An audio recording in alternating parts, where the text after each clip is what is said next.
Hello and welcome to episode 202 of the Stretty cast. It's your host Dale O'Donnell and I'm delighted to be joined by, of course, Brian Murphy and a special guest this week, Jay Motty from Stretford Paddock. We're going to be discussing the decision to stand by Eric Ten Hag that the club have made. We were waiting some time for that. What does the future hold? Is Bald really best? And can the manager trust the board? That and more coming up on this episode.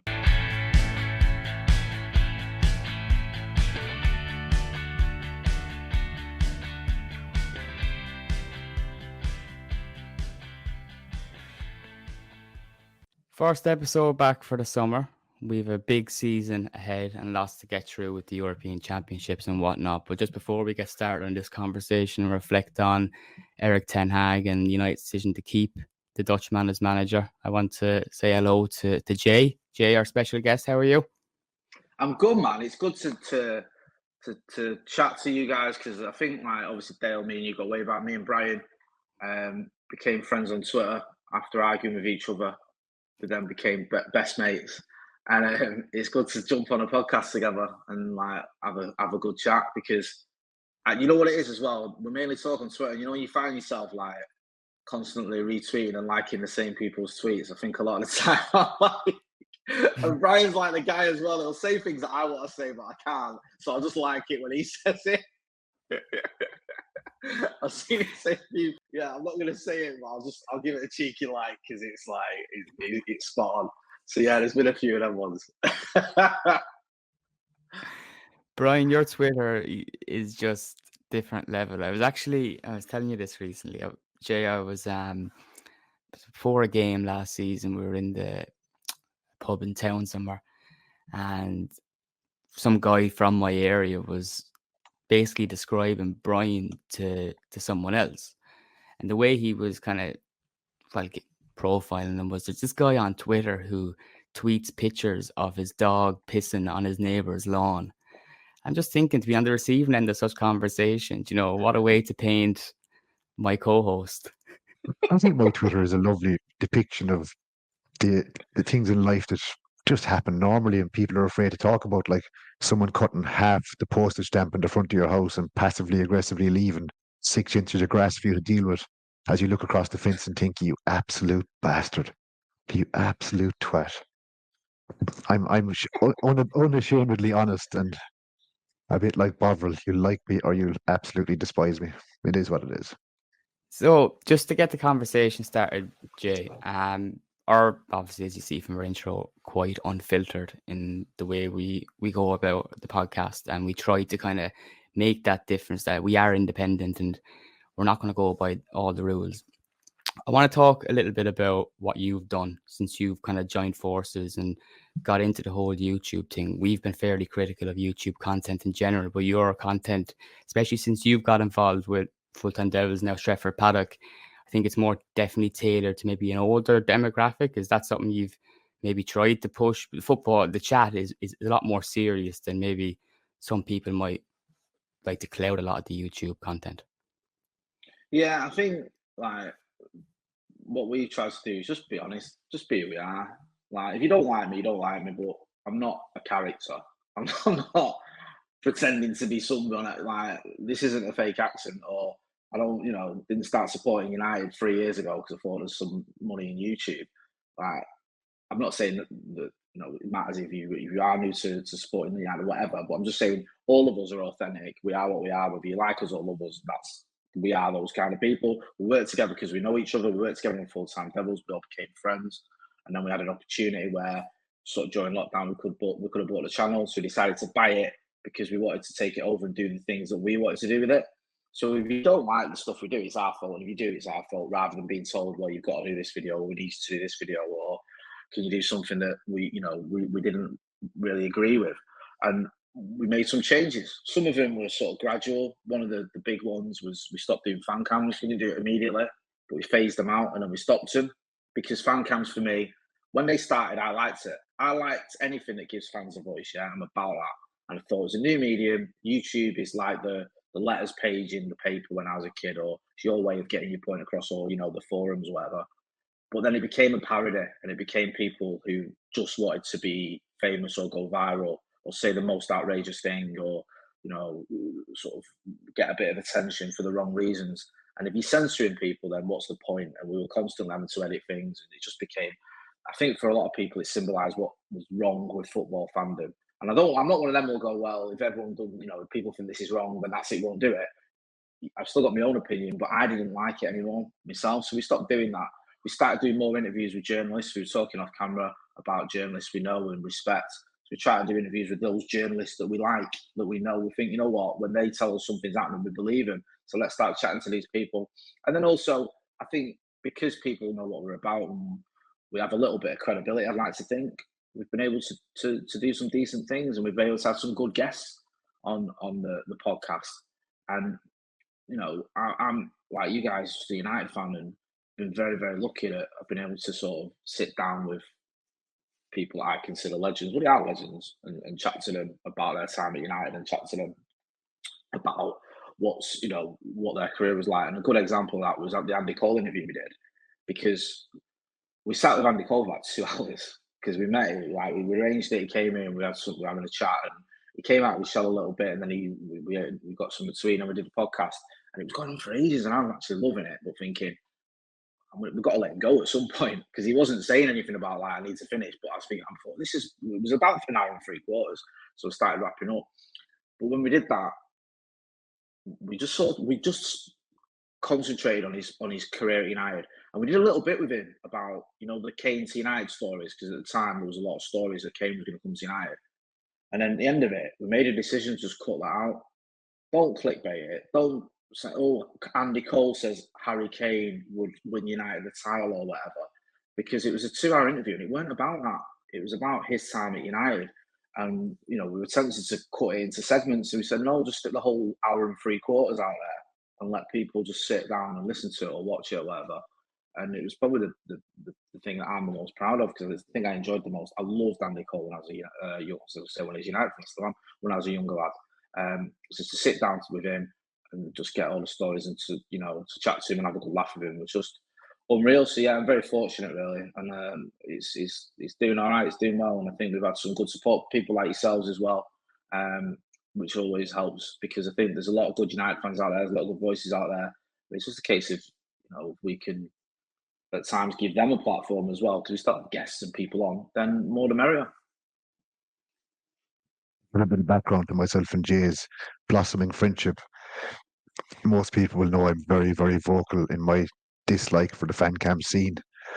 And I wrote an article for Stretty News, and I made a little error in the article where I didn't differentiate between the fact that there's different styles and different demographics of fan channels and such, and different people involved in certain fan channels. You don't have to like every single person involved in each channel and whatnot, but No. Jay took exception a little bit to what I wrote. And funnily enough, usually when I have an argument, and this is outside of football, inside of football, usually when I have an argument with someone, I don't back down. I just go hell for leather. I stick to my guns and off I go. But for once, I was like, you know what? I'm absolutely balls wrong here. I should have actually given at least a bit of credit, saying there is different type of people involved in it. And I was saying it to Dale off not off camera, but off mic. The reason that you attract Reds like us to your content and to your stuff, we can respect the fact that you are a time-served Red, you are a proper fan who goes to games. You're not doing it just literally because you saw a team you could latch onto and, I can make a bit of content here, drive a negative agenda, create a narrative. It's proper football fan talking about football, a club he obviously loves. And it does, to give you your credit, it does come across in your content and your tweets. It comes across that you are just down-to-earth, normal United fan who loves talking about his club, which sets you apart from the other types of people who are involved in the same loosely termed bracket who do the complete opposite. So there's good amongst the bad and bad amongst the good, I guess is what I'm trying to say. No, yeah, and I remember that, and I got to give a bit of context to that as well, Brian. It's fair play to you, because you did all right, fair enough. I'll make it clear who I'm on about. And the reason I was a little bit aggy about it as well is because I've been at Old Trafford not long before that, and I've been accused by someone of being someone else. Someone came up to me and sort of said, and as for you, saying that you was racially abused at Molineux when you wasn't, and I've not been at Molineux since 2005, right? So I was like, hang on a minute. I've never said I've been a racist. Molyneux, what are you talking about? And it became this big, and basically got me mixed up with someone else who did YouTube and that. And then it became like this little bit of not a scuffle or anything. There was a few back and forth, but it got to the point where people were accusing us of doing stuff or tarring us with the same brush as others. And it just got a bit like, so when you wrote out, I was a bit like, hang on a minute. But no, fair play. And listen, I actually agreed with a lot of what you were saying. even if I'm being rude on this, even on my own channel, we're not perfect. There's things that I've done on the channel, and I say, I'm responsible for. There's things that we did early days where I'm like, you know what? All right, that was a miss. that was a learning curve too, because you lads were new, I suppose. Like Full Time Devils was probably the breakthrough fan channel for United. To be fair, I don't disagree with the idea or the theory behind having a fan channel, even down to the fan cam aspect. If the fan cam thing went a different direction from day one, it probably would have been a decent outlet and a decent way to get lads talking. But fan cams themselves, they just took on this world where it just became a sideshow of lads trying to scream stupid stuff into cameras and that. But yeah, I always respected the fact that you were one of the first ones, if not the first, involved around United. You just go, look, we're not going doing fan cams anymore, because fan cams were obviously very popular. I'd imagine they were one of the most popular things you do, because people love negativity, or they love outrageous or sensationalists, or they love people having a pop and having a shout.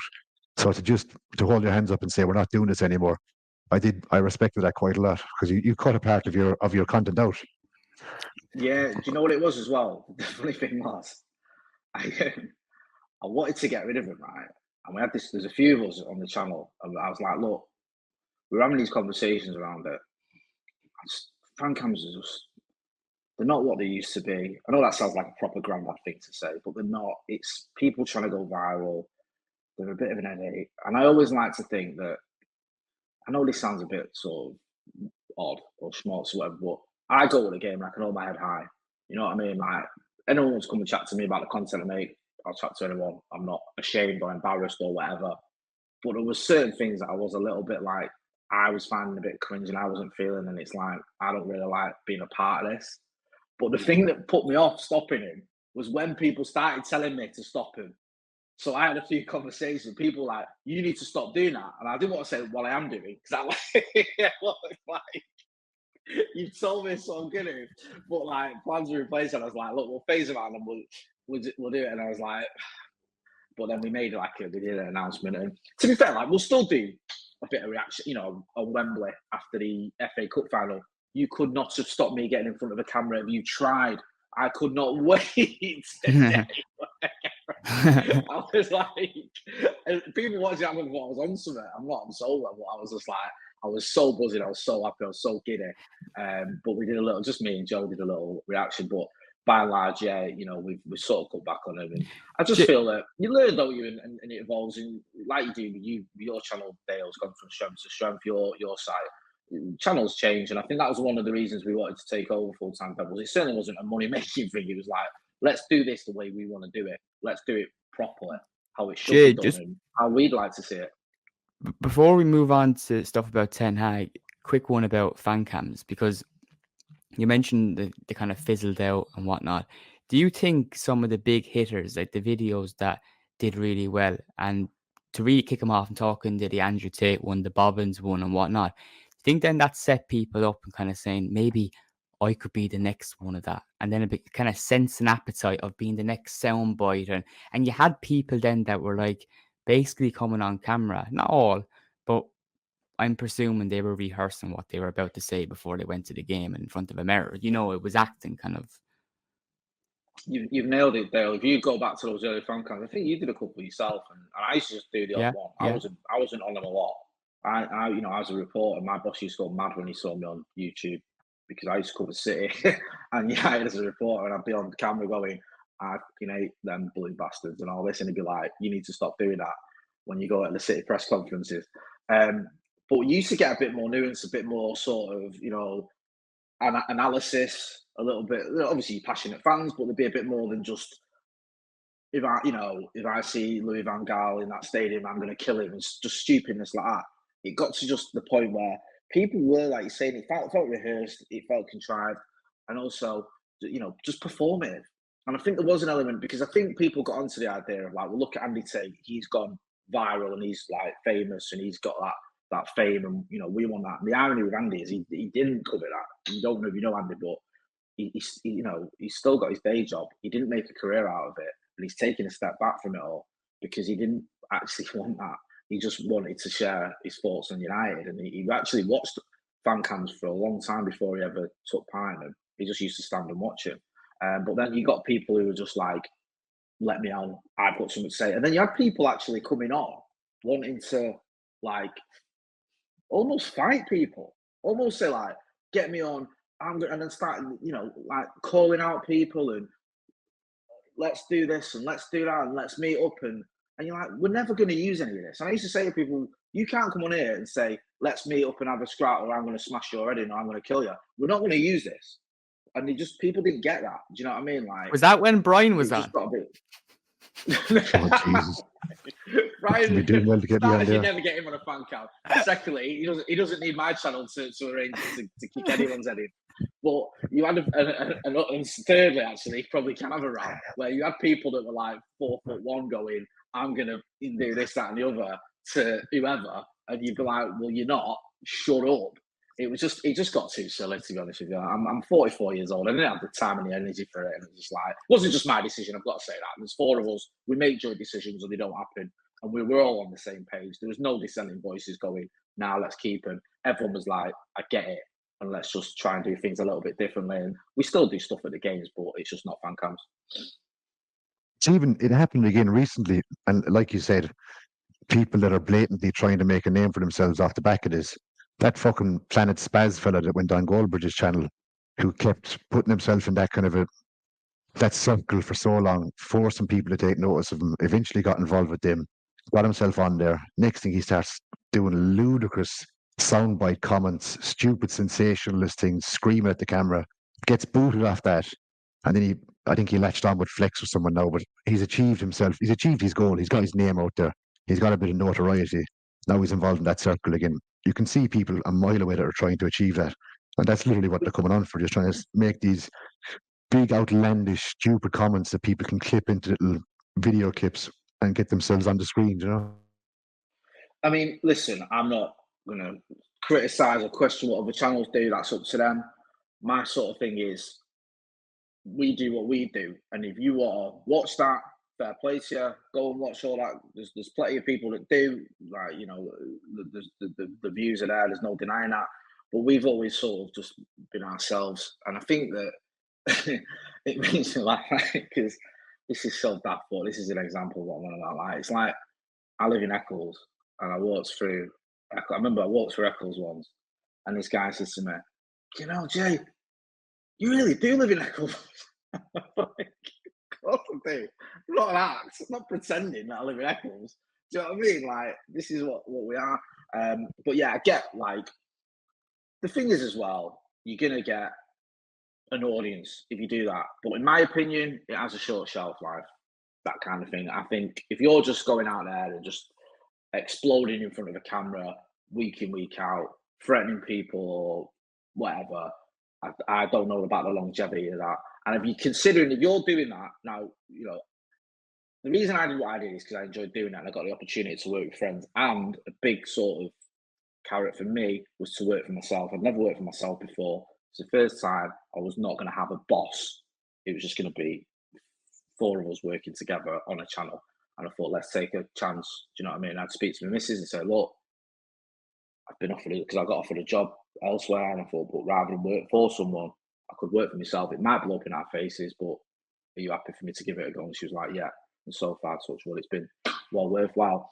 But if you want to make a career out of YouTube, then for me, exploding in front of a camera and threatening people or whatever, or just acting a certain way, will only get you so far until eventually people either get tired of it, or it doesn't work out, or no one's going to want to work with you, or you're not going to get any media work if you want to cross over to the mainstream media. Because a lot of people, if you cover that, if you want a career, you might cover that gig on Sky or TNT or BBC or ITV, and they ain't going to touch you if you're someone who's always screaming around raving. And also, and this is a big if. My big thing is we do better when we win because United fans tend to watch stuff when they win more than when we lose. And when we lose, we're not the ranty type of people who attracts rival fans to go and laugh at us. You might get the odd one or two, but we're not those guys. Eventually, one day, I hope, United will be successful to a degree. And if your whole shtick is ranting and raving when things are bad, you're going to struggle if United start winning. You are. Because what are you going to rant and rave about then? You know what I mean? It's like you have to have some balance. And I think with some of these people, I'm not naming names, I'm just saying in general, like some of these people, it just feels like it's a bit forced and it's a bit of an act and it's just a negative one. I made that point to Brian before we jumped on about the content that you do, and in say comparison to some other YouTube channels which really maximize those times where results aren't good. And I'm not just talking about United ones. There's other clubs too that do really well when they're not winning football matches. And from speaking from a slightly different type of media outlet, we do awful when United aren't doing well. If we get a bit of a blip like an FA Cup win, there's a big difference, and it's a big difference in our content too because we're more positive as a result. We're not like waking up in the morning and fucking moaning about every second thing. But look, moving on, a big topic that we've been discussing for months with uncertainty is Erik ten Hag's future. The end of the season felt like a bit of a slog with that cloud just hanging over the club. Erik ten Hag, it mustn't have been easy for him not knowing if the bosses trusted him. And I think even in the past few weeks, it raises more questions, which we'll get to. But they did come to conclusion that he is the manager for a third season. Brian, you're obviously delighted, but the way it was done, does that raise a few questions for you? I didn't like it. Now, Ten Hag has come out subsequently and said he knows the club, spoke to Thomas Tuchel. We were kind of drip feeding off of, or trying to siphon through the stupid reports that were coming out from different outlets. And this guy's coming in. Southgate has the job. Ten Hag is definitely gone. De Zerbi's in. Kieran McKenna has it. This one has it. It was a bit of a minefield for a while. I suppose on a human level for Ten Hag, if he's reading these reports from all these different journalists, seeing every Tom, Dick and Harry has his job, he's definitely sacked. It can't be easy for him either to be sitting at home looking at that kind of stuff. But Ten Hag straight out always said that he spoke to the owners and the owners said that they were planning to go forward with him. He never went away from that direction. I just didn't like the fact the club didn't clarify it. I suppose because there was they didn't need to, but because there was so much noise, because it's Man United, because you're going to have so much noise around everything, I thought they did need to set out their stall and back him. The fact that we're looking at Tuchel, the fact that we're kind of sniffing around other managers, I guess they couldn't do that because they hadn't made their mind up, which I wasn't overjoyed about it because we've backed that man tooth and nail on this podcast week in, week out, always said it. He deserves a chance. This new system they're putting together, these new best-in-class guys, all these specialists in certain football areas and focusing on football on the pitch for a change instead of the commercial side, why not give him a chance? I always thought if he lost his job this summer, you'd be looking back on what if, and he'd definitely have a big question mark saying, what if I was left to have one more year under a new system, a new regime, with a squad that isn't decimated by injury? What could I actually have done? So I guess now we're going to find out, and I hope we backed the right horse, but I really do think we did.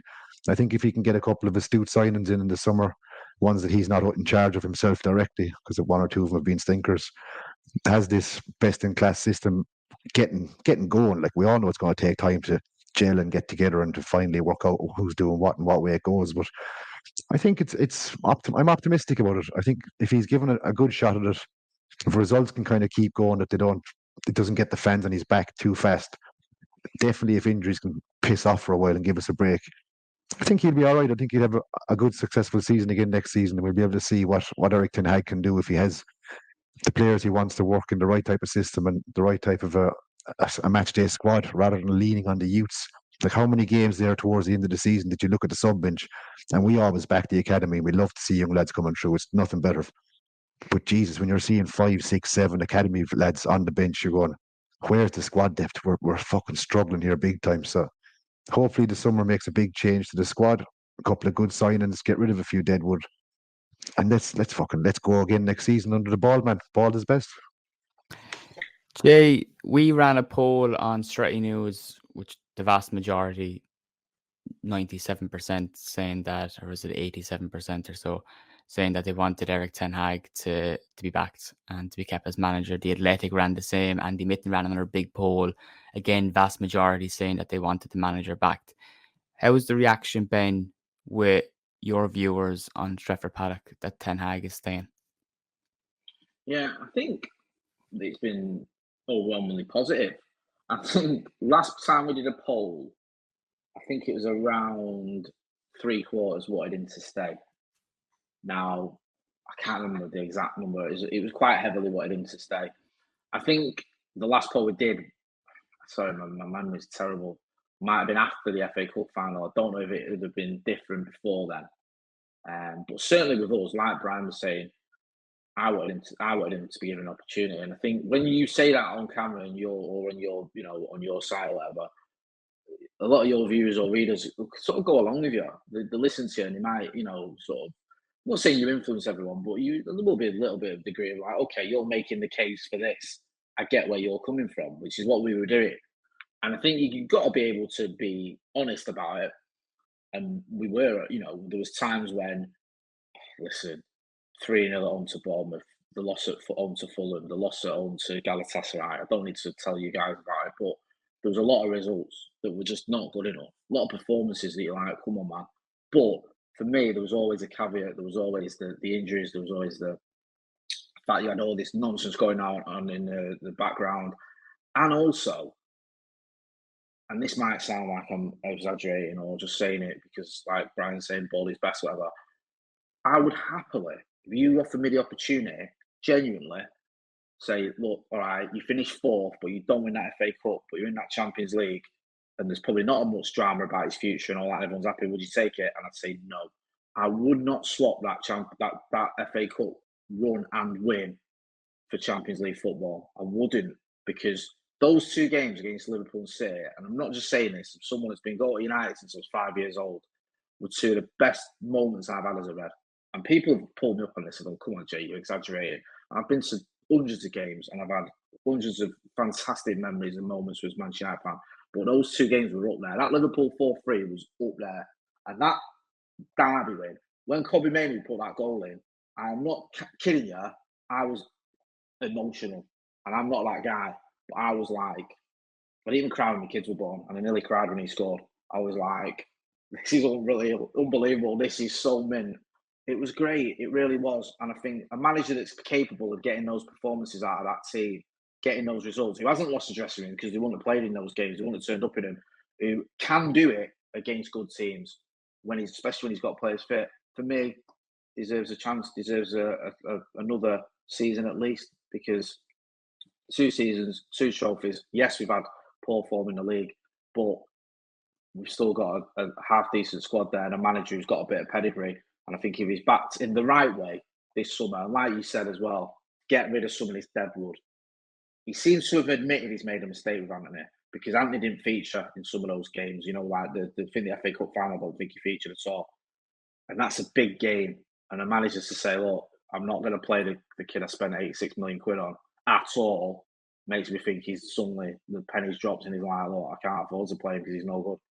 I've made a mistake, and I think the board needs to let him make that mistake, because it happens. Fergie bought some bad players when he arrived. The Neil Webbs and the Danny Wallaces and the Ralph Milnes that served the purpose at the time, but didn't quite. Jim Leighton. Pep did it at City, bought in Claudio Bravo, was a disaster. Got rid of him and brought in Edison, and I think they've got to let this manager replace some of the players that he's brought in that probably aren't good enough anymore. I think in the first place. That's a very interesting point. And you bring up Guardiola, who at City, Bravo made mistakes, and there was a striker he brought in from La Liga that didn't work out. The difference was Melita, yeah. The difference was The difference was at the time we had Jose Mourinho, who similarly made mistakes in the market. The club, and I'm not Mourinho's biggest admirer, but the club kind of held that against the manager, that he made mistakes, even though they were backing. Whereas at City, It was still, we're backing this manager. Yes, he made mistakes. We'll correct them. We'll fix them. And you have to kind of wake up to the fact too, when you are bringing in a manager like we did with no Premier League experience, there is an adaptation period where they have to learn that maybe some of those attributes that stood out for Eredivisie players will not quite stand out in the Premier League. And you kind of have to have that understanding. I think people can throw that at Ten Hag that some of the players haven't been great. Anthony being a flop and Mount still having to prove himself and whatnot. But let's not overlook either the terrific boy we got in Lisandro Martinez. And I'll still defend Onana to the ground. I still think we've got a really good goalkeeper in him. And yeah, he made mistakes, but he showed last season that he's got one thing, and that's balls. He'll take responsibility, and we need players like that, I think. Yeah, definitely. And I agree with a lot of what you like to say, to be honest with you. Like, I like Onana. I think there's a keeper there. I think he's been a little bit unlucky. People hate to use the word luck in football. It's like it's a taboo word and you can't ever say luck. But it's a thing. You can be lucky in some respects and a bit unlucky. Like with some of these injuries, you saw the difference Lisandro Martinez made when he's in that team. And the bad luck that Eric Ten Hag's had is that he's missed the key player who's so important to the way we want to play for the chunk of the season, practically the whole season. The good luck he had was that he was back for the final. Because I think if he isn't back for that final, I don't think you win it. And I think if you don't win that final, I don't care what anyone else is saying. I think he's done. So he has been unfortunate. Mason Mount, we were talking about this on the channel today, actually, about Mason Mount's injury record. And was it a bit of a mistake bringing him in? Should we have waited? Should we have known he had a bad injury record? And his injury record wasn't that bad. The last season he was at Chelsea, I think he played 23 Premier League games, which is not great, but it's not abysmal. And then the season before that, it was like 32. The season before that, it was 33. The season before that, it was 37, just in the Premier League. So this was a player that consistently played nearly all the games for Chelsea and was effective. Gets to United, and all of a sudden, it's one injury after another. I know you can argue, well, we should have waited because he would have been a free agent or whatever. But then, if you're a manager and you want that player, and it's like, look, if you don't get him, we're not going to get you anyone else. Then you're going to want to get him as soon as possible, aren't you? Rather than wait a year, and you might not even be in that job in a year. So I understand it from Eric Ten Hag's point of view why he went for Mason Mount. I think Onana was a good signing. The Anthony one I've already mentioned is the one that I think is the stick that he used to be in, but I think he's realised that. And some of the others, like Christian Eriksen, very, very much felt like a short-term one. Even Casemiro, I know we overpaid for him, and I know we gave him a long-term deal, but it felt like, not a panic, but we couldn't get Rabiot, we couldn't get De Jong. We just lost 2 games back-to-back to his 2 first games. Casemiro's there. If you're Eric Ten Hag, you're going to say no to him. If they say, I can get you Casemiro, but it's going to cost 70 million quid, just get him. That's what I'd have said, and I think he's right to do that. Yeah, because I think people have to throw in the circumstances here of the way the club has been run for years. Like, there's a reason why we're in the market, and no discredit to Christian Eriksen. He provided, he was a lot of impact in his first season at the club, and no one can take that away from him. But it says a lot that we're in the market for those players on a free transfer to come in and transition our midfield. When Real Madrid are signing Tchouaméni, who might not even start. It's a world apart. And I don't think it's fair to, I know people criticize Ten Hag for transfers, but we've been shopping in a certain market. It's not his doing. For his first summer, he wanted De Jong, didn't get him. Second summer, he wanted Harry Kane, didn't get him. It's like, that wasn't the case for Guardiola at City. The targets he wanted, they made sure to go out and get those players. It's the difference, and it's why they've been successful. Brian, when it comes to Ten Hag, you've already said you believe that ball is best, and we all hope that is the case. What does Ten Hag need to do next season? One thing I think he needs is to hit the ground running from the very start. First 2 games he needs to win, because people are going to jump on his case otherwise. Is there anything else you think is a must that he needs to address? I think he needs to play a recognisable style of football, and a style of football that keeps the fans that are in the ground on his side. Because calling a spade, I did a shitload of games last season again, home and away. Many times I walked away from the ground going, Jesus, that was fucking septic to watch. That was so bad. We became a predictable side where we dominate a team without really doing anything for half an hour, 35, 40 minutes, bang, concede a sucker punch, and you see it time and again. But we were just playing. There was times there in the middle of the season, or kind of the second, third of the season, such pedestrian, going nowhere football, no attacking noose or no direction or nothing exciting. It was just sideways passes, get it up towards their box, run out of steam, run out of ideas. Granted, he wasn't able to play this inverted fullback, blah blah style that he wants to play because he didn't have the players or he didn't trust who he had coming in. But I think a recognisable style of football, one that's attractive enough or at least effective enough to bring results and keep fans with him.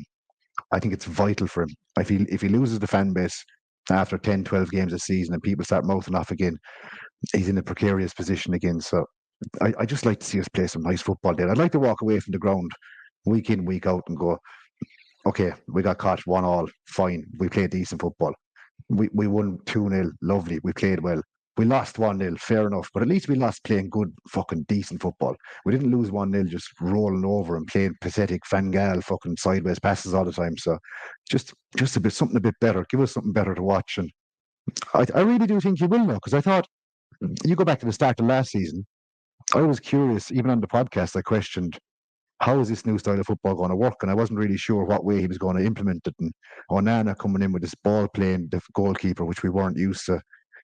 Arsenal away, that was one of the best 45 minutes I've seen a United side play for years. It was absolutely fucking brilliant. We dragged on a team who were, in inverted commas, better than us. We drew them out. We used Onana very effectively. We beat the press and we went at them. And I was so fucking happy watching it. Garnacho's goal, which I will adamantly say was ludicrous to call it off for the rest of my life, was one of the most feverish celebrations I've seen in a away end for a long, long time. It was absolutely fucking electric. But to go from that to then what we witnessed for a lot of the rest of the season, obviously down to the fact we lost key personnel like Martinez, who can split a midfield apart and get it up to Highland and that. Losing Shaw, who bombs down the wing and interacts with Rashford so well. Rashford having a stinker of a season. All these things contributed to the fact that we played really, really fucking awful football at times. And that's my biggest number one wish for next season, is just to play decent football, a recognisable style, and what comes from it comes from it. But at least we can hold our head high and say, look, we're giving it a go. You know, we're trying here. You can see the effort. You can see players coming off the pitch with a bit of sweat. Like, how many players did we question? Again, Marcus Rashford, I just mentioned him. How many times did we question Rashford this season? Does he give a shit? Is he trying? I don't want to question that this season. I don't want to question anybody. I don't like questioning a United player for that. I tweeted about it a while back that my biggest disappointment with Rashford was the fact that he made me question his desire, which I should never even consider, him being the poster boy for United and Mr. Man United. I don't want to question players. I don't want to question their desire to play for the club, or are they giving their best for the crest. I just want to fucking have a bit of pride in the lads and respect the effort they put in. And if we win, we win. If we lose, we lose. But just appreciate what they're doing and see what the manager's trying to achieve, you know? I actually feel that was one of the most difficult conversations or topics that came up last season, is Rashford. Because there's always part of me that feels, right, I don't want to criticise him because I love Rashford. You know, I want to see him score on goals for United, but there was parts last season where I just felt that he crossed the line a little bit. And it's the one question that shouldn't be levelled at Rashford. It shouldn't be that, does he care?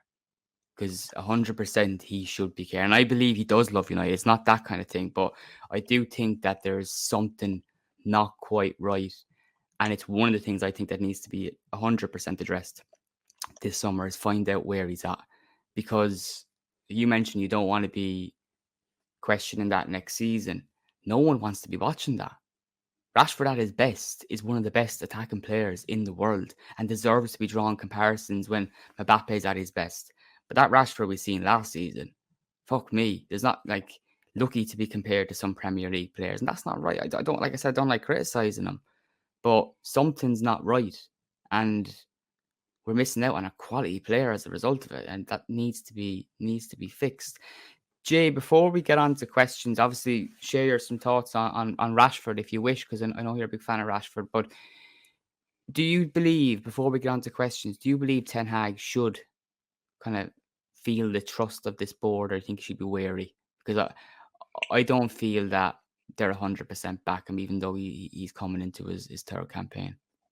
No, regardless of what they said about, we looked at all these other managers, but we decided you're the best. We were just doing due diligence. They only looked at other managers because obviously they weren't certain on Erik ten Hag.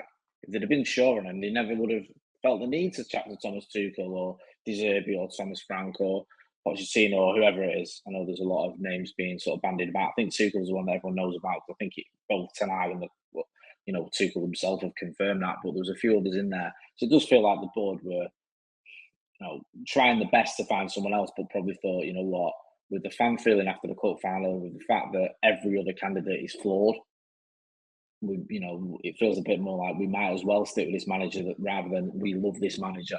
And I agree with what Brian was saying, that if he struggles after 10 games, whatever, then if I'm Erik ten Hag and I've got 2 wins out of my first 10, I'm looking over my shoulder. I really am. I don't think he's got much credit in the bank with these owners at all. I think he's going to have to get off to a decent start. In that vein as well, I think the same can be said of Marcus Rashford. And I think someone does need to have a chat with him and say, just what's going on? Do you want to stay at United? I love Marcus Rashford, but I'm not blind to his faults. He's not had a good season by any stretch of the imagination. And I got to the point where I got sick of defending him, and I couldn't defend some of those performances. And I said, there's something not right with him. Anyone can see that. It's not just the level of performances drops. He looked miserable. He looked like he had the weight of the world on his shoulders. You just signed a bumper contract at Manchester United, making you one of the highest paid players in the club's history. It's your boyhood club. You've just had a 30-goal season. Why are you not happy? What's going on? What's wrong? So the club needs to find out. And if he is that unhappy, he doesn't want to be here, and it pains me to say it because I hope it doesn't come to this, then he has to move on. He's someone who you can get a lot of money for. He's come through the academy, so it's all profit. If he says to you, look, I don't like it here anymore, for whatever reason, I don't think the fans love me, I don't love being here, then okay, it's time to call it a day.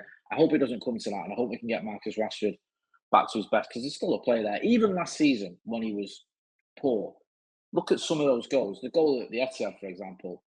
How many players do you know that can score that goal, that are capable of it? He's got it in his locker. We just need to see it a lot more regular than we have been. So I hope he gets sorted out, because I'd love to see him stay. But if he doesn't want to be here, then you've just got to say, right, okay, it's time to part ways. But yeah, I think that Marcus staying and getting back to his best and showing the form he did in Erik ten Hag's first season could be a massive boost for this manager. Could inspire him as well into a big season for the club, because everyone is talking about him. He didn't get into the England squad, and everyone's be wondering how he gets on next season. But hopefully he does stay and he has a bit of fire in his belly, because he was definitely lacking that. Brian, first question in from Shane. This one is definitely tailored for yourself. Thoughts on people comparing Jude Bellingham to the great Scott McTominay? I think it's disgusting and an insult to Scott McTominay to lower the tone of these comparisons. It's like comparing Roy Keane to Glenn Whelan. It's ludicrous. This guy has this little fancy celebration, and he can speak 2 languages and do interviews in Spanish. Wow, I'm amazed. Scott McTominay delivers time after time. He's Mr. Scotland. Someone tweeted the other day, has anyone scored a goal for Scotland except Scott McTominay? I think they made reference to Archie Gimmel way back. He's a machine, underused. Probably the one thing I'll say about Erik ten Hag, I very rarely go against him, but you've got to give Scott, you got to give him a position in the team somewhere. Scott McTominay is the GOAT. Jude Bellingham's a fraud, as is Declan Rice, by the way.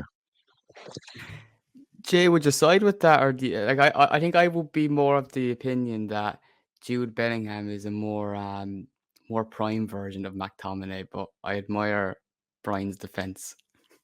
Listen, I'm a big fan of anyone who sticks to the guns when it comes to backing United players. Seriously, I've got no problem with that whatsoever. And I'm certainly not going to come on a podcast with 2 Irish lads and start defending Declan Rice. Let's get that out there. I would never do that. Not that stupid. Not that motto anyway. But in terms of Scott McTominay, I'll tell you something about Scott McTominay, and I've not always been his biggest fan. I'm not going to come on and pretend. There's been times when I thought last season he did very well. I didn't want to see him starting. I disagree with Brian slightly. I thought he was better off the bench. However, I was impressed with him in that FA Cup final, because I felt he had one of the most difficult jobs. Stick with Rodri. stick with him because he's the guy that makes Man City tick. And it's not very insightful for me to say that. I think anyone with half a brain knows that Rodri is the one that gets them going. And there was just one moment in the first half where he let him go and he almost scored. But other than that, he stuck with him like Ander Herrera on Eden Hazard. And Rodri couldn't get going at all. And that is a big reason why Manchester United won that football match. It is. And for a player like Scott McTominay, who's an attacking player, to give him that role and say, look, your instincts might be to bomb forward and get goals, but for this game, you've got to stick with this guy and make sure you don't let him do anything. I thought was impressive. So I like Scott McTominay. I think he's a decent player. I was asked, I think, before the FA Cup final, would I keep him at the team? I think I would. I know he's one of those players that's come through the academy, so anything you get is profit, and that always is taken into consideration. But I think Eric Ten Hag likes him, and I think he'll keep him around. And he's a decent option as well. At a time where there's a need for a change of, say, environment at the club, in the dressing room and at the club in higher levels as well, McTominay is someone that jumps out at me that you want to be keeping around the place. He just, he sends off, leads by example, come through the academy. And we were just talking about Rashford. And the next question is about Kobe Mainoo, another player from the academy. When you look at McTominay, we've been talking about him. Kobe should be looking up to Rashford. It should be, should be the star. Whereas Kobe's the star. He's almost leading by example. But what I mean with McTominay is you look at him as someone that, that's how I should behave. That's how I should carry myself. Even if I'm not playing games, I'll come on and make a point. I did that a lot last season. But the next question for you, Jay, is from Anthony. Make sure you ask Jay if he reckons someday Kobe Mainoo will be as good as Calvin Phillips. Right? You lads don't know how lucky you are not having Gareth Southgate as your national team manager. Because I'm not even an England fan, right? I'm not much of an England fan, but I'd rather England win it than anyone else. But I watched the game tonight. And I know this might sound like, oh, you're trying to be a top red or whatever. I literally watched it waiting for Kobe Mainoo to come on. That was literally my only reason to watching that football match. And he didn't come on. And I was screaming at the telly.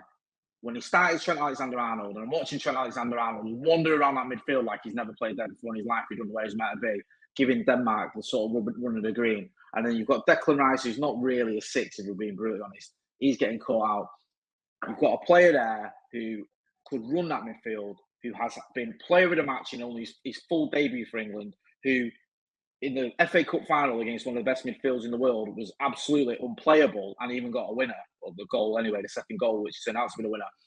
And you don't even give him any minutes. It's criminal. And then after the game, he come out and he said, Gareth Southgate, we've not found a replacement for Calvin Phillips. What's he talking about? What are you on about? That is absolutely insane. That is like saying, having Roy Keane in your team and saying he's not quite Neil Webb. It makes zero sense. You've got a player there, sat on the bench, who is twice the player Jay, Calvin Phillips is. Is that a clever thing for a manager to come out and say about the players he currently has in the squad? You get me? You're trying out Trent. Idiotic. Yeah. And what exacerbated Southgate's mistake against Denmark wasn't just that he started Trent Alexander-Arnold, which, even though I didn't like it, I can understand. He started in the last game. You got to win. There was a lot of sort of positive press around him that actually, if you look at his stats and you look at his numbers and you see what he did, he wasn't that bad. Yeah. But when you realise it was going wrong, he didn't bring on Kobe Mainoo. He brought on Conor Gallagher, who was poor. He got himself booked straight away. He gave the ball away. He didn't look like he knew where he was meant to be playing. He ran around a lot like he always does, but he didn't do anything constructive. And I just think you've got a guy who is absolute class sat there. And then after the game, when you're coming out with that, I think Gareth Southgate is... I'm not a big fan anyway. I think he's got a ceiling. And I'd be surprised if England get past the quarters, to be honest with you. And it's just criminal, really. It really is. It's just so frustrating to have a player like Kobe Mainoo just sat there and then to hear a manager saying, we've not found a replacement for Calvin Phillips. Calvin Phillips, he was good for England. He was decent. He was okay for Leeds and he was abysmal for City. He's not that good. Absolutely agree. One more question, lad, before I let you go, because it's getting late. Danny asks, I'll go with you first, Brian, with this. Do a lot of fans need to temper their expectations a bit? Jim is going for walk to the right solution rather than run to the wrong one. As he says himself, patience is required. I'm all for it, and people need to give this project a chance. Do you feel that United fans are kind of expecting a quick fix here? Or do you think that the vast majority will be patient with this? Because it's also been 18 years of sheer pain with the Glazers. I remember having an argument with a guy on Twitter a couple of years back, and he was How many times do you start an answer with that? I remember having an argument with someone on Twitter. It's a rarity. It rarely happens. That's why it sticks in my memory, because it stands out amongst the lovely conversations I have. But this particular bloke adamantly said Man United should be challenging for the title every single season. And I tried to make the point back to him, being practical about it. Football doesn't work that way. You're not entitled to be to anything. You're not entitled to trophies. You're not entitled to be at the top always. Maybe in La Liga, Real and Barca will always be involved. Different things. Celtic and Rangers in Scotland. The English Premier League it's a totally different animal. We've seen it year on year. It changes. It transforms. Teams like Villa come out of nowhere. Brighton did very well for a while. Even the likes of Spurs, they can get up there and in amongst it. We've been in transition. We've gone through multiple managers. We've obviously had Sir Alex Ferguson retire. The changes that have happened in the club, and obviously the mismanagement of the Glazers, Ed Woodward's focus on getting noodle sponsors and tyre sponsors instead of focusing on what's happening on the pitch. There is a time where you kind of have to admit to yourself and just say, right, this is where we're at. This is what we're hoping to achieve. We need to get better than where we are. We need to progress, definitely. We need to see signs of progression. But I don't think you can automatically say at the start of this season, we should be winning the league this season. No, we shouldn't. We just fucking finished 8th. We were shit. We got an FA Cup. We've become, you said it to me recently, Dale, we've become a bit of a cup side. And there's no shame in that. If you're going through a bad patch and you become a cup side who can bring a couple of trophies in and get these deep cup runs, give the lads who go week in, week out trips to Wembley and cup finals. Like that, Jay said it earlier, would you swap that FA Cup for a top 4 position or whatever? Of course not. But that's coming from the place of a guy who goes to games and gets to experience that elation, that adrenaline rush of that Kobbie Mainoo goal. And it's easy for a guy who sits 2,000 miles away and watches on telly, and I'm not knocking these lads by any means, it's not an insult, but it's a lot easier to stomach not having that day because you haven't been there. It's just something you've watched and we won or we didn't win, fair enough, you're a bit pissed off. Being at Wembley for an FA Cup final is a serious, serious buzz. It's something special. Where are we right now? Okay, we've come off the season where we finished 8th. We all know the reasons for it, the injuries, etc., blah, blah, blah. What am I expecting next season? Progression, improvement. It's going to take time. We're not going to turn it around straight away and all of a sudden we're up at the top and we're challenging City and 2 games left in the season, there's 2 points between us. I'm not expecting that. I am expecting us to push back into the top 4 positions, which I think is going to be a standard that Sir Jim and whoever else involved is going to say this is where we need to be at a minimum. We need to get back in the top 4, get back in the Champions League, and again, deep runs in the Cups. And I'm perfectly fine with that. If next season and the season after is a season where we get back into Champions League football, back into the top 4, it means results have improved. It means we're playing better. It means things are working out better on the pitch. Players are performing. We're seeing progress again. And yeah, definitely in maybe 2-3 years, I don't know how long to put a figure on it, but we should be getting back up challenging again. That has to be the end goal, obviously, but it will take time. And with this new system or committee or whatever way you want to word it that Ineos are putting in place, that's not going to click overnight. I mean, maybe they don't make the right appointment in position A, or maybe this guy doesn't work out, or they don't pull together, or they've got different ideas. It's going to take time to get all the cogs of this machine working together and pulling together in the right direction. What we hope happens, and what I'm assuming is going to happen, is when it does click and it does become the right cohesive machine in the background, which then transfers into the management, onto the players, onto the pitch, we do see improvement and we eventually do start challenging for titles again. It is a matter of time a club of our stature does get involved at the top again. But you can't turn around the start of the season this season and go, well, if we don't win the league this season, it's a disgrace and the manager should be gone. You have to have some bit of common sense and say, this is where we're at. Maybe when Sir Alex left and when Moyes came in, you might have still had that lingering feeling of, yes, we should still be there and we should still be doing this. After 10 odd years of mediocreness, for want of a better word. It kind of has to set in that you have to just accept reality. We're not at that level. We wish we were, and we hope we will be again, and we probably will be, but just a bit of practicality, I guess, and a bit of realism. Jay, would you accept that we're a cup team now? You know, taking into consideration that before Ten Hag arrived, it was a 6-year trophy drought, and he ended that and has won 2 trophies in 2 years. So, is that acceptable to be a cup team given where we were? And you know, it's definitely, is that enough progress? Just about now. I think it has been enough. I mean, progress is probably a bit of a weird one because I think the first season was better than the second. So then you go, is that progress? But I said it a few. I'm not saying anything that you guys probably haven't said yourselves and others said. I said when Ten Hag came in that first season, I said, don't be surprised if he has a little bit of a dip as certain things change, because lots of good managers do that. They come in and they make some quick changes, and because you're coming in after someone like Ralph Rangnick, who's a disaster, you make some obvious changes that have a big effect, and then you have to make some more long-term changes that can leave you a little bit short or leave you a little bit lagging for the short term, and then a year or 2 years down the line, you start to feel effective. Fergie did it. You know, Fergie finished second in his first full season, then he finished 11th, then he finished 13th. But things were going on behind the scenes. Arteta, I'm not saying we need to be like Mikel Arteta, but he won the FA Cup in his first few months, finishes 8th and 5th and 5th, and then he's got his act together. So sometimes that can happen. And I think with Erik ten Hag, you can see the things he's doing and the things he's doing right.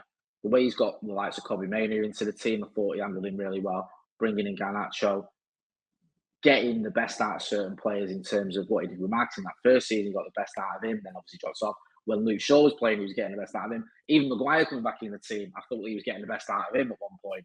It was like, okay, he can get good performances out of players. He's just been hindered a lot, and also sometimes his tactics have been wanting. But I definitely agree with what Brian was saying there. I don't expect Manchester United to win the title next season, but I do expect us to win a title under Erik ten Hag. I think he's got it in him. I do. I think we've just got to be patient, and I'm so relieved. we didn't sack him, because I think we'd have been starting all over again with another manager who might not have it in him. I think there's not many managers who could have gone toe-to-toe with Pep Guardiola in that FA Cup final and got a result. And not just got a result, but played deserved the result. Almost. Deserved the result. Wasn't a smash and grab. Don't let City fans confuse. I know they won't confuse you two, but don't let City fans get it twisted. That was not a smash and grab. That was one team getting the tactics spot on, being up for it more, knowing what they were meant to do, and doing the jobs perfectly. And another team who didn't know how to handle it. And all this nonsense about, we were still celebrating the league, bore off. Absolutely got outplayed. And the fact that you've got a manager who's capable of that, the fact you've got a manager who's capable of ruining Klopp's farewell tour, he's a guy for me who deserves a bit more time, and he's a guy who can deliver. It's a funny game, football, because Ten Hag's first season, I don't think it's unfair to say, a lot of people said he overachieved, but it might be a little bit dramatic saying he overachieved, but I thought he did a lot better than what I expected. If you flip the 2 seasons around, if we had this season as his first season, and then he delivered what he did in his first season, this season, everyone would be saying, this guy's a fucking genius. He's after fixing all the problems. Look what he's after doing. Look what he's achieved. It only took him one bad season of figuring out what was going on, and all of a sudden we're on the right track. Here we go. Erik ten Hag, absolute fucking legend. The season's backflipped, and there were so many aspects. People are so quick to just say we're shit. There were so many aspects. All the off-field stuff he had to deal with was phenomenal. No manager, I don't think, in football in general, definitely not at the stature of a club like United, has dealt with so many things. Ronaldo's, Greenwood's, the Maguire situation, the captaincy. It was relentless, week after week, month after month. Everyone joked about it on Twitter. What's the statement this week? Or how do we fuck the club up this time? Or what's the next embarrassment to the club? He had to work through that week by week, and he stayed strong, kept ahead, I think he dealt with it all very, very, very, very well. People question the Sancho situation. I still don't think he's wrong. I think he was dead right. Sancho's a cock. If you've backflipped him 2 seasons, everyone's asking almost for a statue. This fella, he's fucking brilliant. He figured out the puzzle, the jigsaw is put together. He's done what everyone else couldn't do. He's progressed it. A little bit of calm, a little bit of patience. This guy has it in him. And the thing that makes me believe it the most, when we were potentially looking for a new manager this summer, if Ten Hag wasn't at United, we'd be looking at him. Absolutely no doubt about it. We would be looking at Eric Ten Hag as the type of profile of manager we want to bring in. He's the kind of guy, plays the kind of football we want, has the kind of attitude we want. We'd be looking at him. Instead, we were looking at Gareth Southgate. Fucking Christ. Thomas Tuchel, not for me. And the numerous other names. No one grabbed us. And I mean, as three realistic lads, if there was a name jumping off the page, absolutely unbelievable manager, track record, blah, blah, blah, you'd consider it and say, yeah, look, maybe he's going to do a better job than Ten Hag. But I'm absolutely convinced if Ten Hag wasn't at United, he would be one of the names in the hat, if not the name that everyone was talking about bringing in this summer. So why not let him keep his job and let him fucking do what he wants to do? Give him a chance, back him. I keep saying this age-old phrase, but it's true. At United, a fellow who knows what he's doing, you defend the club, support the team, and back the manager. That's your three rules. That's the three things you stick by. Defend the club, support the team, back the manager. Let's do all three next season and let's see what happens.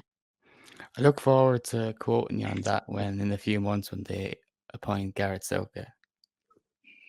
I'm telling you this now on record, and I mean it. If Gareth Southgate takes over the helm at Manchester United, and I will gladly stick by this, you'll be going damn well to see me at a game. You'll be going damn well to see me at Old Trafford. I would find it's the first time I've ever seen a manager linked to us that I've been so allergic to. Like I can stomach the likes of Tuchel or whatever. I won't want them. I mightn't choose them. Gareth Southgate is, oh, Jesus Christ. I actually couldn't. I don't think I could honestly come on here and if things were going wrong, back him and try and give positivity for him. I can't stand him. He's not the manager for us. People saying he'll be in by Christmas. Well, if he's in by Christmas, I've got a couple of tickets available. Give me a shout if you need them. That's what I thought you were going to say. If he's in by Christmas, I'll be out by New Year. Thanks so much, Jay, for joining us for this podcast. Where can people get you on social media? And of course, view your content. Jay Motty on socials. I'm on Twitter. Not arguing as much as I used to. I used to be like Brian. I used to love an argument, but I remember once I was arguing that much with someone like Marshall _1997 or whatever. But I had to pull the car over on the school run, genuinely, to carry on the argument with the kids in the back of the car going, you know, what's going on? I'm like, hang on a minute. Like, and then I sort of thought it's getting a bit much. So I still like some of the odd little one though. But the mute button is my friend. But you know where I find me on Stretford Paddock and always chatting to you guys. And I'm just about, well, this is actually pre-record, so it's about 7 we're going to do a live now. But yeah, I'm going to have a little bit of a rant about Gareth Southgate and how he shouldn't be anywhere near my beautiful Cobby Mainey. Just before we go, Twitter beef. Did Joey Barton have a go at you recently? Yeah, not recently. It was about 6 months ago, and he. I remember when I was working in news and Andy Walker died. I remember it's Joey Barton's brother, obviously, was responsible for that. He stuck an axe in his head. Joey Barton went on a podcast, said, "Oh, you know, my brother got in a scrap and ended up losing 17 years of his life." I pointed out that was massively downplaying what had happened. His brother racially abused Andy Walker, chased him through a park as Andy Walker was innocently trying to get away and stuck an axe in his head. Andy Walker was a completely innocent A-level student who wasn't doing anything wrong other than being black around some racist thugs who murdered him. So I said that on a tweet. He then did some other nonsense about how his kids won't get an opportunity because they're white and white people don't get opportunities, only black people. And I pointed out the fact that Andy Walker was a person who won't get any opportunities because his life was taken from him because of the colour of his skin.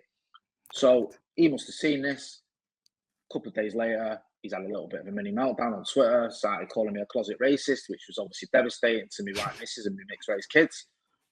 And just other nonsense. I was having loads of people messaging with support, loads of people saying, just tell him you're married, not married, but you live, your missus white, telling your mum's white. I'm like, I'm not going to explain myself to Joey Barton. You don't have to. I literally just put out a tweet saying, thanks for, I've seen the tweets from Joey Barton. I think he needs to go and get some help. He deleted some of what he said. He then kept calling me Stephen. Then at one point he was trying to be my friend. Then he hated me again.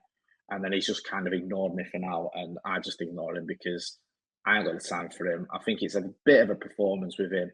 And I see recently he got sued, I think, from Jeremy Vine. I ain't got any time for Jeremy Vine, being brutally honest. But, you know, if you're going to go around calling people I did read nonsense that, or though. yeah.